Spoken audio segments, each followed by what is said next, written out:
तर राम राम मंडी. तर आजचं नियोजन होतं की पार्टी करायची. मग निघालो सर आळल्याला. मग मटण पण घेतलं आणि आलो सर घराकडे. घरात आल्यावर बघा घेतलं मटण धुवून झाल्यावर त्याला लावली चटणी आणि हळद. मग चटणी हळद लावून झाल्यावर डायरेक्ट टाकलं टोपात. मग मसाला पण तयार होता. मग तो पण टाकून घेतला आणि आता थोडा वेळ म्हणलो शिजू दे. मटण पण शिजाय ठेवलेलं. मग म्हणलो तोवर आपण पाव घेऊन येऊया. मग पाव पण घेतलं तर आणि आलो सर घराकडे. मटण पण शिजलेलं. मग घेतलं थाटात वाढून. मग म्हणलो चला आता बुक्का पाडूया. मग आज किल्ला स्पर्धेचा नंबर काढणार होते. तर मग ह्या गँगला घेऊन निघालो तिकडे. तिथं जाऊन बसलो. पण आमचा मोठा पचका झाला. कारण की नंबर काढणार होते ते हे मारुती रायाच्या मंदिरात. मग गेलो सर मारुती रायाच्या मंदिरात. तिथे गेलं पोरं काय ग बसते ते लागली तर डायरेक्ट कबड्डी खेळायला. मग अण्णाने बोलून घेतली. तर आता म्हणले तर चला आपण महाराजांचं गाणं म्हणूया. आता अण्णा गाणं कसं म्हणते ते पण बघा.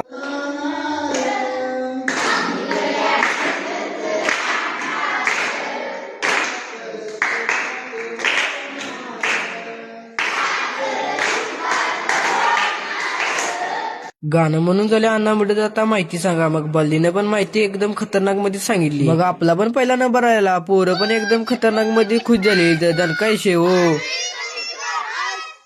तर भावांनो ब्लॉग आवडला असला तर तुमच्या भावाला फॉलो करायला विसरू नका.